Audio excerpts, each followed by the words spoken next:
Hey everybody, Bad Merc here today. I'm going to be reviewing Ragnarok, The Breaking of Helheim, issue number 5. I just picked this up at my comic book store. They finally opened up for business about a week ago. So it's pretty crazy going in there and seeing the way things are running now because of the brew virus. And this is my favorite mainstream book. It's illustrated by comics legend and written by Walter Simonson. It's basically, if you don't already know, about the Viking apocalypse, Ragnarok, what if it happened, and basically this is after it. All the 9 realms basically forged into one realm. Thor has been chained up and imprisoned for the whole time, and now he's awoke and or awakened, and he basically is trying to figure out what happened. And he's basically like a zombie Thor. And this is Walt Simonson's vision of like the Norse myth and whatnot. It's an awesome book. I definitely recommend checking out the other 2 graphic novels if you can, and you can just check out his masterful work. Right now in the story, basically, Thor and his buddy, the squirrel, Ratatosk, I think that's how it's pronounced. They're about to go into Helheim and find Hel, the daughter of Loki, and basically on the road there, these giant dinosaur-looking Norse monsters, fucking awesome looking, and he's basically telling them, what's going on, and they're like, oh, if you want to pass, I don't know if we're gonna let you pass, and he's trying to strike a deal with them, and they let him go, and he jumps on this giant bird right here. It's pretty awesome. I like the way all the line work is, and if you check out Simonson's line work, it's really cool the way he draws the lines and breaks things into 3 dimensions. And then there's this wolf right here that's following him. In the last issue, they showed depicted a scene of what happened during the Ragnarok battle, and Odin had these warriors that he sent down to fight in the battle, and they were on the ship, and when they jumped off the ship, they went into Helheim, and they turned into wolves. So basically, that was like their internal form was wolf, or wolfish, or whatnot, wolfen. And this is one of them. He's basically trying to follow Thor to see if he's going to partner up with Hel.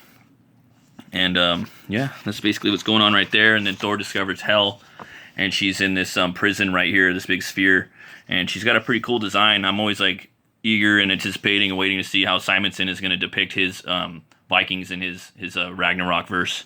And yeah, she looks pretty scary. She's got like a zombified face on one side and then a straight up death skull on the other side. It's really haunting.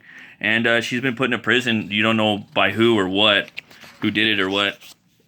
And she basically was part of the reason that Ragnarok took place, and she helped and aided in the building of this ship right here, and this whole army that went to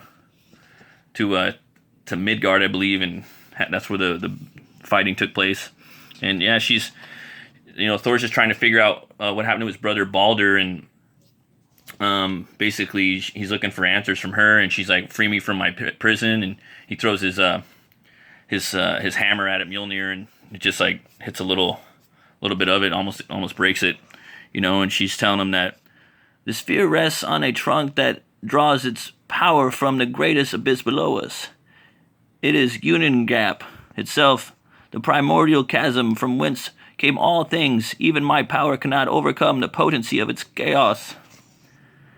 And the trunk protects itself. And Thor's like, does it? Thor, no. And he just chucks a rock at it. So basically, he's trying to figure out if he should free her or not, or let her stay there. And his buddy Ratatosk comes running through the squirrel, and he sends him down in this hole because he just has like, he's sensing something's going on down there. And he's like, a shaft, raining frost. And this fool's like, little Ratatosk the squirrel, smell it, Thor, icy breath, Gap. Hel's right about abyss of chaos. And she's like, of course, the abyss. I told you it was below us. Now let me out. What are you doing? Be careful. And Thor's like, sensing something's going on. I'm always careful. Snap. He snaps like this like rope that had this magic on it. I've cleared the cable of energy. Ratatosk, come here. You sure about this? Pretty sure. Hang on. So he sends him down there, and I see bottom of shaft already. Slow down.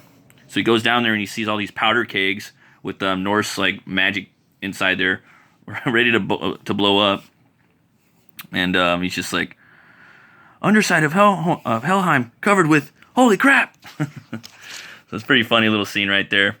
So Thor's basically like, dude, you want me to just knock this thing so it explodes and kills me, then you get my soul, you're free, you're all powerful. So it's like two birds, one stone. He's like, nah, I ain't gonna do that, I don't think.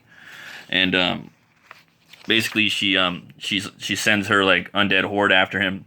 And this is one of my favorite scenes in like the whole new all 5 issues. He starts taking out all these undead, you know.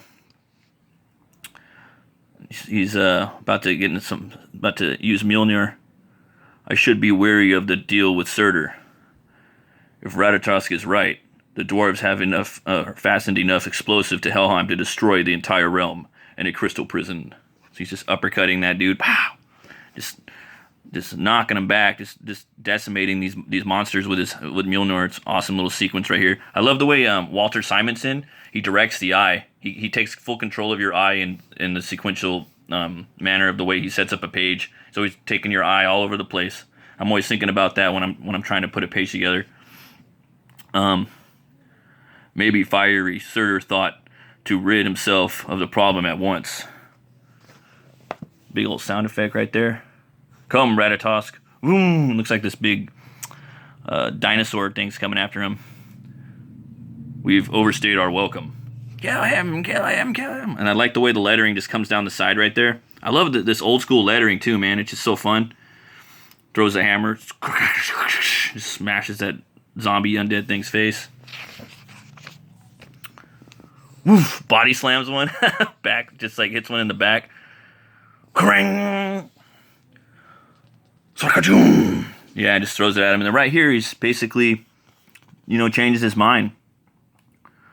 For innocent Nana's fate, for Baldur's fate as well, for the deaths of my family and my friends, and for the destruction of the 9 worlds,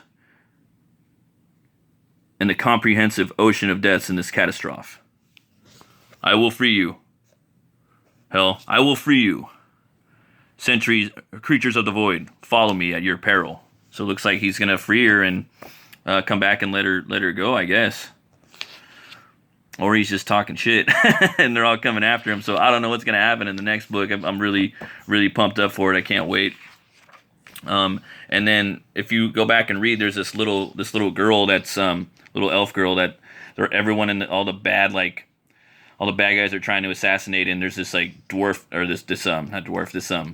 this giant troll, this troll that's been guarding her the whole time, and they're always trying to assassinate her, and he's like, hello, Cully, come talk me in. So he thought he could kill that little girl, but yeah, here's the next issue right here.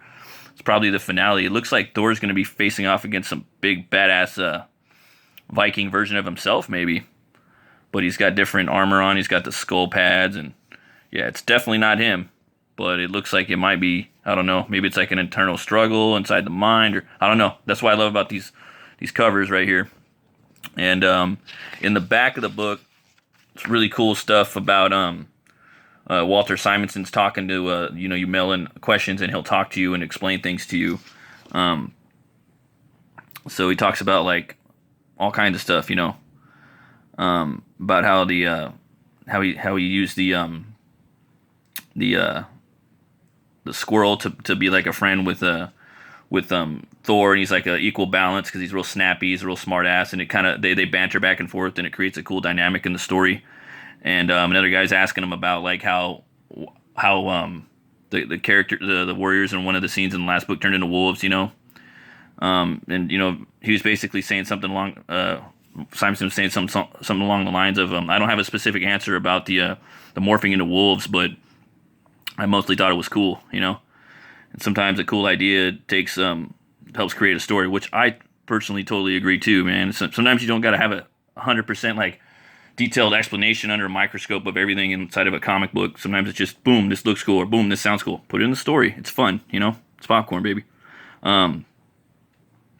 But he also says that wolves is a general play and is an important part of Norse mythology. He thought it was appropriate for them to be in his book. And he also thought that the inhabitants of Helheim, they're like mostly dead people, they don't wear what they were normally. You know, their masks have been like taken away from them. They're stripped away, and that in some ways, the wolf's warrior form was their pure form when Odin created them. So that's probably why they reverted back to that. So he talks about stuff with the fans. It's pretty fun to like get into his head and see Walter Simonson's thought process of how he crafts his North Tale. So there's that. And they have this right here, these pencils that he does, all the line work, which is beautiful. Then he goes to inks. Then Laura Martin finishes off the colors. So it's pretty cool. Way to see the process and the way that he does the things. He does this and writes and illustrates it himself. But yeah, check out Breaking of Helheim, Ragnarok. Number 6, I give this 2 horns up. And if you want to, if you like, you know, crazy out of this world adventure fantasies, check out this book right here by SKITS, The Sun, book 1. And basically, this book right here, it's like a dreamscape fantasy, you know. And yeah, it's a 6-book graphic novel, comic book, and it's like the next level of surreal dreams and reality come together on a journey with SKITS to read about a guy who can tell the difference between his dreams and his reality. Well, all 6 books have been written. SKITS the Sun, book 1 starts the adventure. That is colorfully illustrated and will lead you down an insane path for the rest of the books in the series. Book 1 can be read as a standalone comic, but as the dreams become clearer, your reality gets blurred into not knowing where the series will take you without reading all 6 books completing the dream of SKITS. So this really come down and check out this campaign. It's amazing. They have so much cool stuff going on. You could get the one book and you'll have like a cool story. But if you buy all 3, the variants, there's going to be slight changes in the story. So you're going to get different stories, different adventures that you're going to go on. Each one of these are different. So you kind of got to collect them all. Right here, not only will you get 3 variant covers, but you will, for the first time ever, you will get also 3 variant stories. So 3 books, 3 variant covers, 3 variant stories. It's an insane adventure. Yeah, come over this and check it out. I'll put it in the description. Check out the video too. There's a cool like whole thought process he went through behind this. He had a bunch of sequential dreams that took place years ago, and he crafted the story. So it's beautiful artwork too. Just check it out. This is some next level shit right here, folks. So come over and check it out. And if you want to check out my book, I'm doing the signups right now. It's Butch CLEAVER. It's a fantasy horror western. It's about a butcher who gets killed and he's brought back to life by a voodoo curse, and it gives him the power to weaponize bone on a molecular level. So he uses that power to avenge his death and, you know, try to become a better person. He can basically make all types of bone weapons with it, and that's him with his 6-shooter right there, and that's him and his bull, and that's him when he wakes up.